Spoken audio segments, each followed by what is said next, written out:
Hello everybody, it's Paul Neeson with the Real Life Health Show, and it is today Wednesday, and the last video I did, I spoke about how much food is enough for us, or are we getting enough food on a raw food diet, or particularly, am I getting enough food on a raw food diet? So one of the comments I got under the video, somebody said to me, you always say not enough or too much, but you never give specifics on how much is enough or too much. We want an amount.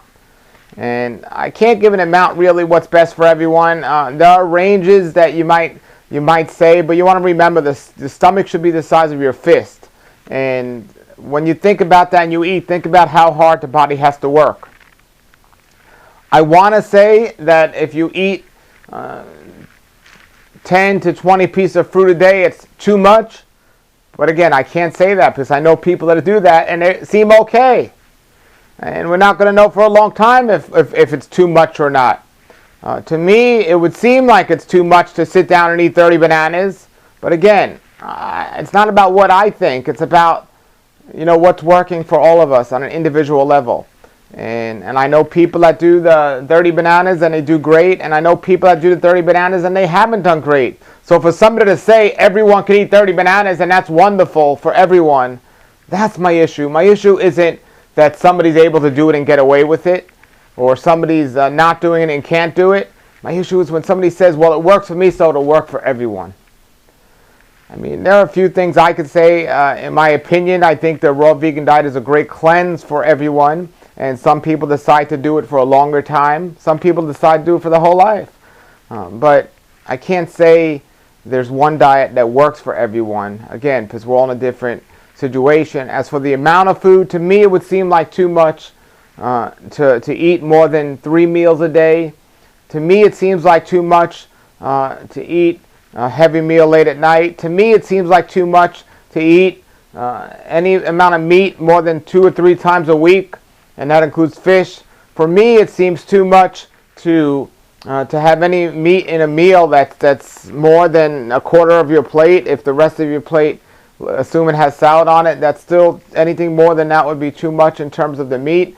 To me, it's too much to drink any type of cooked processed dairy at all. To me, it's too much to eat 30 bananas a day. To me, it's too much to eat 20 bananas a day. I have eaten 5 bananas a day, but not every day in a row.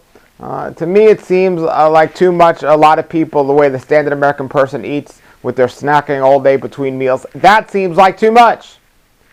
But if it doesn't seem like too much to you, and you're enjoying what you're doing, and the results are coming out fine, good for you. But don't tell me that it's too much for everyone or too little for everyone. That's why I do say enough or not enough, and I don't give amounts. My point is that each person is going through different things, and they've done different things. And they do different things in terms of their job and the way they live and where they live and their emotional aspects. So no diet is going to be the same for everyone in the amount of what they need. So if one person can eat 5 apples and do okay, well, that person with a diabetic condition, 5 apples might not be the best thing for them. It might be too much sugar. So we can't just say every male at 30 years old needs 5 apples. Then we also got to look at the weight issues, and we got to take into consideration if somebody's running every day 4 or 5 miles versus somebody has a desk job and doesn't have time for any exercise. Definitely, if that person that's running 5 miles a day or even 10 miles is eating a good amount of white flour pasta, that isn't ideally the best thing. I'd rather whole grain pasta. But whatever, if they're eating pasta and bread and things like this, they're burning it off through their exercise. That person that is not moving is not burning it off, and it's storing it in the body, and it's storing the starch in the body, which is even harder to burn and get through, and it's going to create some issues. So different amounts for each person. Again, maybe you have 2 people that are joggers, and they're jogging together. They're the same age, but maybe one person has already been diagnosed with an illness, or they have trouble digesting certain food and the other one doesn't. So basically, the same amount for everyone doesn't work. Now, how much is too much? That's a little easier to understand, because if we got to think our stomach should be the size of our fist. That's what it's supposed to be. Now, most people, their stomach is bigger than it should be. and that creates a problem.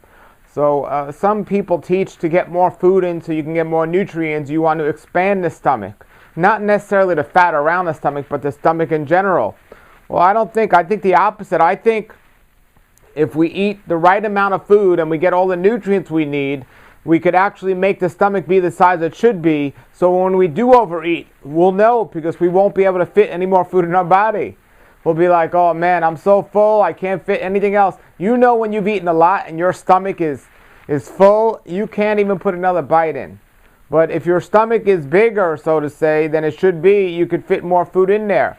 Now it's not as simple as, oh, okay, I have a can and I want to fit as much in there as I can. It's not that simple because there's chemical reactions involved, and there's acid in the stomach that dissolves many of the things we eat almost as quickly as we're taking it in, depending what food it is. So it's not as simple as saying, okay, I got this bottle or can and I'm just stuff in there, and I want to get a bigger bottle so I can put more stuff in there. No, because if the stomach's working properly, it will be able to do the job. But the key is you're putting more stress on it when you continually putting stuff in there. And the body naturally will adapt to what's happening, and that's when the stomach will grow. Probably along with the fat outside of it, but not necessarily. But so the stomach's going to grow. Now again, if you're of the school of the teachers out there that believe we want to make the stomach grow so we can fit more food in our body so we can get our calories and we can get nutrients, well, I don't think by nature our stomachs are smaller than they should be, where we need to do something to expand them. Matter of fact, I think people come from the standard American diet that have been eating so bad for all these years have already expanded their stomach. So to go on a healthy diet and say we got to expand our stomach, I think is adding to the problem, not making it better. But that's my opinion, folks. I am humble enough to say there's no proof or science or without a doubt statement saying this is right and everyone else is wrong. I'm saying from my experience, and I've met a lot of people who have been eating a healthy diet, who are on a vegetarian diet, who are on a raw food diet, and we all know people that eat the standard American diet. And I observe all these people. And from what I'm observing and what I've been observing, these are the things that I'm coming up with. Now, there are some people that'll make statements and say, well, without a doubt, this is the right way and this is the way for everyone. I can't say that. I don't want to say that because, again, there's not one way for everyone. We have to look at the individual situation. I myself don't eat meat. There are some people that think they thrive on meat and they use their reasoning, oh, the blood type diet, or just the reasoning they like the way it tastes and they feel good. Well, I tell people like that, oh, hey, it's your body, and if you think you need meat or you want meat, at least get a healthy source of meat. You know, and there are healthy sources of meat. I mean, if you're raising the animal yourself, or if you know somebody who is and you know exactly what they're feeding the animal, and you're not overeating on it, it's not going to be the worst thing. However, the majority of meat out there today is not healthy, and you don't know where it's coming from, and it's people overeat on it. So that's another story for another day. But regardless, the amount. Is it the amount of food we put in our body or the nutrients that we're getting from the food? And I believe it's a little of both, because we do need food for the caloric energy. We do need that. We need to make sure we're getting enough calories for what we're burning. Now, I don't count calories. I'm an active person. I eat my food, but I know if I'm not getting enough calories, just not only by the way I feel, but there are signs that the body will tell you if you're not getting enough calories, and deficiencies will tell you if you're not getting enough nutrients.